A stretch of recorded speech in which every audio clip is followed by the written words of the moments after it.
we're here often with a large contingency of people from the different parishes coming down to pray the rosary, to pray the divine chaplet, to pray for the rights of the unborn.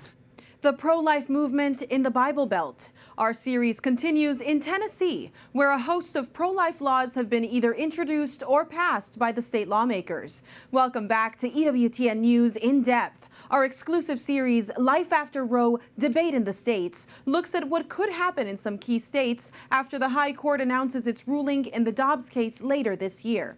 Our team of reporters, Mark Irons, Catherine Hadro, and Teresa Tomio, traveled across the country. Our targets, California, Tennessee, Michigan, Florida, Maryland, and Vermont. This week, Tennessee. With both a small but growing Catholic community and a large and influential evangelical population, it's considered one of the most religious states in America.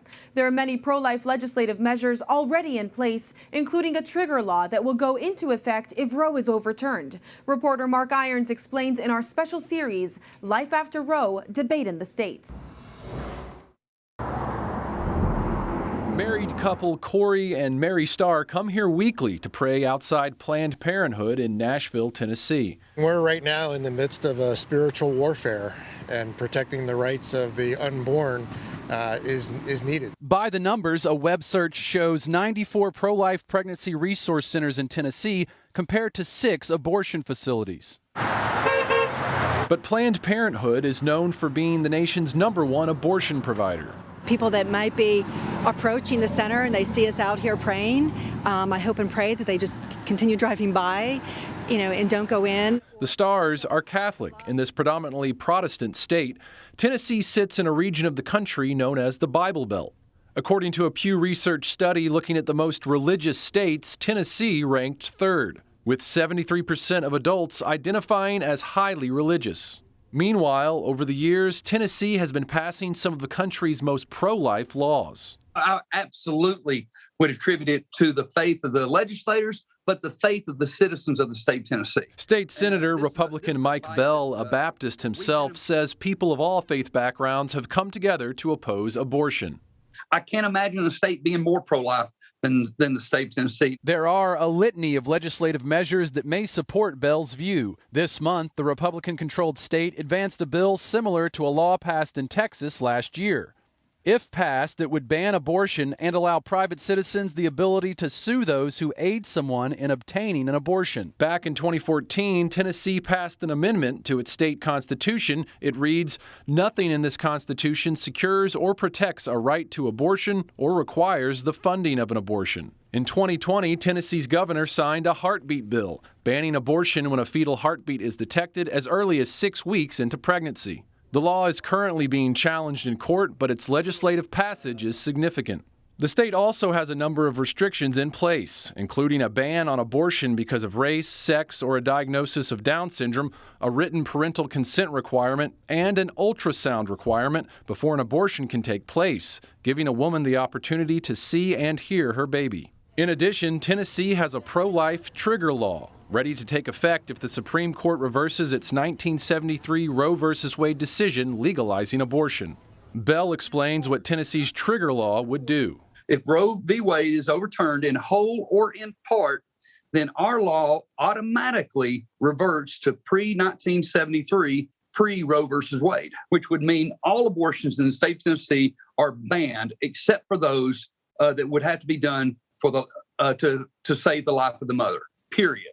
Still, Planned Parenthood is trying to rally support and signatures, petitioning lawmakers to vote against more abortion restrictions in Tennessee. Although the pro-life movement is succeeding on the legislative front here, Senator Bell says laws and court decisions alone won't win the fight for unborn life. Because even if we overturn Roe versus Wade, we are not going to change the hearts of every person in the United States. According to the Centers for Disease Control and Prevention, in 2019, there were 9,719 abortions reported in Tennessee, the rate of abortion in the state below the national average.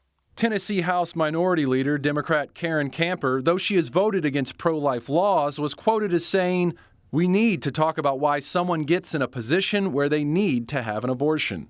A question the pro-life community is trying to address by helping moms in crisis pregnancies and giving them the support they need to care for their child. How powerful is it just to have the number up here?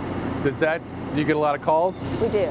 Mulier Care is a pro-life pregnancy support center on wheels. Inside, women can take a pregnancy test, talk with counselors, or see their growing child in an ultrasound. Sean Curley works with the group. She says a main focus is the continuum of care given to the women. Help her become the best person she can be so she can also take care of herself and take care of her family.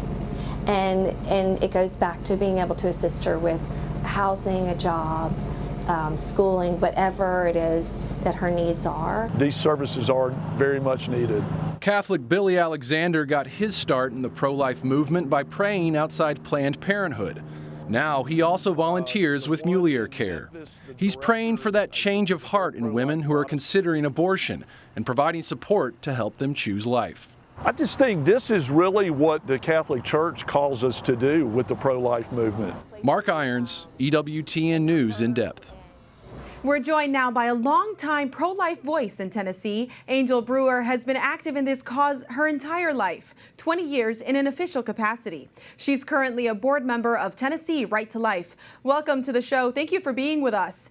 Tennessee has been named one of the top 5 most religious states in the country, with about 73% of Tennesseans identifying as Protestant and only 6% as Catholic, just like you.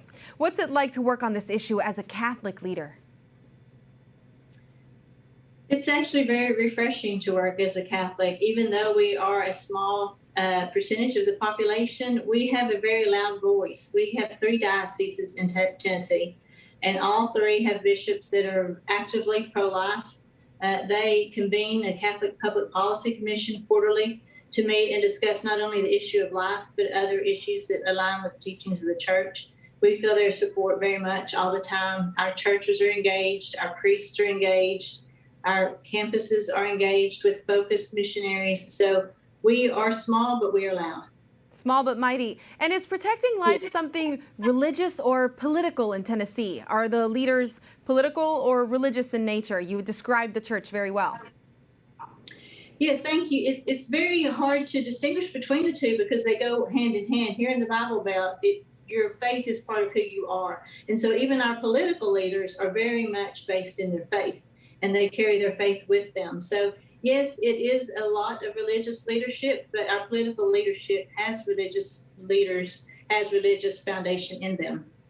And Mark Irons, you just heard in this package, told our viewers that there's a cascading trigger law in Tennessee. That sounds really complicated, and there's a mess with it being in court as well. Can you explain what that is and if it goes into effect if Roe is overturned? Yes, thank you. If Roe is overturned, it could be completely overturned, and all of the states would then have the right to vote for their own abortion laws. And in pre-1973, Tennessee is a pro-life law, and pre-1973, Tennessee had banned abortion. So if Roe v. Wade is completely overturned by the Supreme Court, then the issue will go back to the states, and each will decide. If that's the case, our trigger goes into effect. We pull the trigger, and abortion is immediately banned in Tennessee, except to save the life of the mother. But we also have incremental steps in that. Our governor sponsored an omnibus piece of legislation last year that included a 6-week heartbeat bill. So if Roe v. Wade is partially overturned by the Supreme Court in this spring, then it could say that the 15-week viability is now the law. So if that's the case, then our law is already in place, that we would have a law that reflects that. So our viability would go to 15 weeks. If Roe v. Wade is overturned to the degree that we could go to 8 weeks, 6 weeks, we have the laws in place so that wherever the Supreme Court decides, we can then line up with them and protect our women and our children. So it seems Tennessee has been quite proactive in making sure whatever the scenario that comes from the Supreme Court, you're ready to take action at the state. Thank you so much, Angel. Yes, thank you. Next week, California. Reporter Catherine Hadro hears firsthand how Catholic leaders are responding to increasingly aggressive pro-abortion laws, like the new one making abortion cheaper. It's all part of the governor's plan to make California a sanctuary state for abortion. The pro-life movement there knows it's about more than money. Catherine explains in Part 5 of our series, Life After Roe, Debate in the States. And to see our coverage from prior weeks on the states of Maryland, Florida, and Michigan, check out our EWTN News In Depth social media pages, Facebook, Twitter, and Instagram.